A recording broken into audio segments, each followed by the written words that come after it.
حسبي ربي جل الله ما في قلبي غير الله نور محمد صلى الله لا إله إلا الله. أعوذ بالله من الشيطان الرجيم. بسم الله الرحمن الرحيم.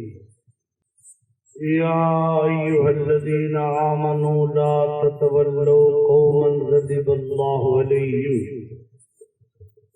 قد يئسوا من الآخرة كما يئس الكفار من أصحاب القبور. صدق الله العظيم وبلغنا رسوله النبي الأمين الكريم.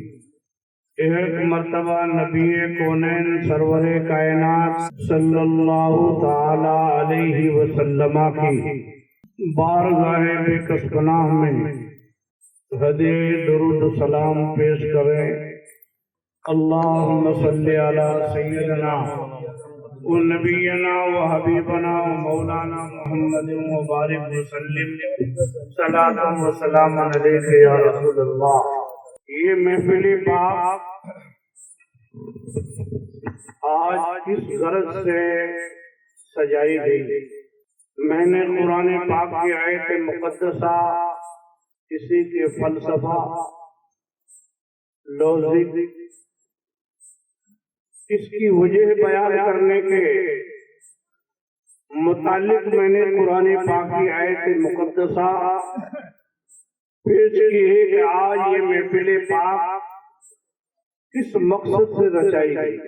ہر کام کا کوئی نہ کوئی مقصد ہوتا ہے. کام کرنے کے پیچھے کوئی نہ کوئی وجہ ہوا کرتی ہے. یہاں کیا وجہ ہے کہ آج یہ محفل کا انعقاد کیا گیا؟ اس محفل پاک کو اس لیے سجایا گیا کہ مرنے والے مرحوم کے لیے ہم سارے لوگ مل کر دعا مانگیں، ان کی بخشش کی گہار اللہ تعالیٰ کی بارگاہ میں لگائیں. ہم میں سے کون نیک مومن کی دعا اللہ کی بارگاہ میں قبول ہو جائے تو مرحوم کا بیڑا پار ہو جائے. آپ یہ نہ سمجھیں کہ مولانا صاحب کے ماتھے پہ لکھ رہا ہے انہی کی دعا قبول ہوگی. ایسا نہیں ہے. سنسار میں کیسے کیسے نیک آدمی بستے ہیں جن نیک آدمیوں کے عمل کو خدا کے سوائے کوئی نہیں جانتا. وہ ایسا اچھا آدمی آج کی دعا میں شامل ہو گیا ہو تو ہو سکتا ہے اللہ تعالیٰ اس کی دعا کے عوض میں مرنے والے کی بخشش فرما دے. جماعت کی نماز کیوں پڑھی جاتی ہے؟ 4 ہی امام پڑھتا ہے، 4 ہی مقتدی پڑھتے ہیں، لیکن جماعت کی نماز کا رواج پیارے نبی نے اس لیے دیا کون نیک آدمی جماعت کی نماز میں شامل ہو جائے اس نیک آدمی کی برکت سے ہو سکتا ہے اللہ تعالیٰ سب نمازیوں کی نماز قبول فرما لے. یہ تیجا 10واں 20واں 40واں ششماہی برسی اس لیے کی جاتی ہے کہ کون نیک آدمی ان دعاؤں میں شامل ہو جائے اور کون کی برکت سے اللہ تعالیٰ کون کی مغفرت فرما دے. شیخ شادی شیرازی رحمت اللہ علیہ ارشاد فرماتے ہیں شلیدم کے در روز امید امید بدارا ببخشت نیکا کریم. میں نے سنا ہے کہ قیامت کے دن اللہ تعالیٰ بروں کو اچھوں کی معرفت بخش دے گا. جیسے یہاں ایک کمزور آدمی طاقتور کا سہارا لے کر اپنی زندگی کامیاب بنا لیتا ہے، ایسے ہی آخرت میں بھی بدکار لوگ نیکوں کی معرفت اللہ تعالیٰ ان کی مغفرت فرما دے. کیسے کیسے نیک آدمی اپنے سوچے हमने इसलिए आप लोगों को इनवाइट किया, साहिब खाना ने आपको इसलिए बुलाया, आप यहाँ इसलिए आपको दावत दी। यहाँ कोई शादी नहीं, या कोई ब्याह नहीं है, यहाँ कोई मंगनी का ऐसा इत्माम नहीं है, यहाँ तो सिर्फ दुआइया तकरीब रखी गई है। हम सारे मर्द औरत मिलकर मरने वाले के लिए दुआ मांगे। इसलिए हम अपनी जबान में फातिहा भी बोलते हैं, ये अरबी जबान का लफ्ज है। फातिहा कुरान शरीफ की आयत को बोलते हैं, क्योंकि मरने वालों के लिए कुछ पढ़कर बख्शना ये कुरान से भी साबित है और हदीस पाक से भी साबित है। ये तो आप कुरान की बात कर रहे हैं। इंसान की बख्शिश का सहारा तो आम आदमी की बोली भी उसकी अच्छाई की गवाह हो जाए तो अल्लाह ताला उन अच्छों की गवाही से भी उसको जन्नती बना देता है।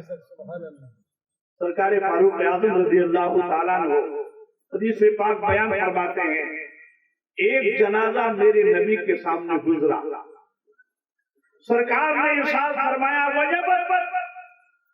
थोड़ी देर बाद में फिर दूसरा जनाजा गुजरा, आपने फिर फरमाया वजबत। सहाबाए किराम ने हुजूर की बारगाह में अर्ज़ की, या रसूल अल्लाह, आपने दोनों जनाजे के बारे में वजबत फरमाया, इसकी वजह क्या है? आपने इरशाद फरमाया, पहले के लिए तो जन्नत वाजिब हो गई, दूसरे के लिए जहन्नम वाजिब हो गई। और वजह भी सरकार ने बयान फरमाई, कहा पहले की मौत पर लोग उसकी अच्छाई का जिक्र कर रहे थे, मरने वाला बहुत अच्छा था, और दूसरे की मौत पर उसकी बुराई कर रहे थे लोग कि मर गया तो अच्छा है। लोग इससे परेशान थे। कोई कुरान नहीं पढ़ा, कोई हदीस नहीं पढ़ी, कोई उनके लिए दुआ नहीं मांगी, सिर्फ अपनी मौत पर अच्छाई का गवाह छोड़कर गया। तो हदीस पाक में महबूब दावर ने इरशाद फरमाया कि अल्लाह ताला ने उसको जन्नत वाजिब फरमा दी है। लोगों, अपनी जिंदगी में अपनी अच्छाई का गवाह छोड़ जाओ, यही तुम्हारी जन्नती होने की निशानी है कि लोग तुम्हारी मौत के बाद में तुम्हारी अच्छाई का जिक्र करें। कुरान पढ़ना तो बहुत बुलंदो बाला है, आयतें पढ़ना तो बहुत बुलंदो बाला है, दुआएं तो बहुत बुलंदो बाला है। सिर्फ एक आम आदमी मरने वाले की अच्छाई का गवाह हो जाए तो अल्लाह के महबूब ने फरमाया, अल्लाह ताला ने उसके लिए जन्नत वाजिब फरमा दी है। अब दुआ में एक तकरीब रखी है कि कौन नेक मोमिन शामिल हो। ये अल्लाह ताला के जिम्मे करम पर है कि जिंदगी में किस नेक अमल से खुदा राजी हो जाए। भी आप ये सोचिए, घर में बड़ा पाकीज़ा आदमी हूँ, जिंदगी में कौन सा नेक अमल अल्लाह को भा जाए, वो तो लुत्ता नवाज है।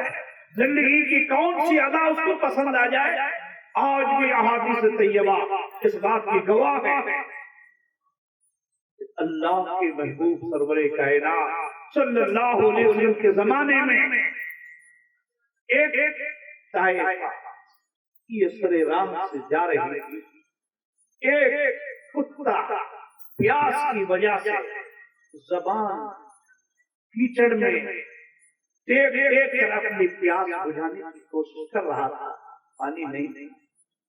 उस दलदल से थोड़ा पानी निकलता और जबान लगाता, अपने मन को तसल्ली देता कि भी ताइफा वहां से गुजर रही, इस मखलूक पर इसको प्यार आ रहा है। उसने अपना जूता निकाला और जूते मौजा था, उस जमाने में चमड़े के जुराब पहनते लोग। उस ताइफा को प्यार आया, रहम आया। एक मखलूक, एक कुत्ता बेचारा प्यास से कीचड़ चाट रहा है, उसने अपने मोजे में अपने लुगड़ी का किनारा बांध के कुएं में उतारा। उस जमाने में ऊंचे पानी थे, उसने अपना लुगड़ी का वो किनारा बांध कर और उससे पानी निकाल कर मोजे में और कुत्ते के मुंह में डाला। जान में जान आई।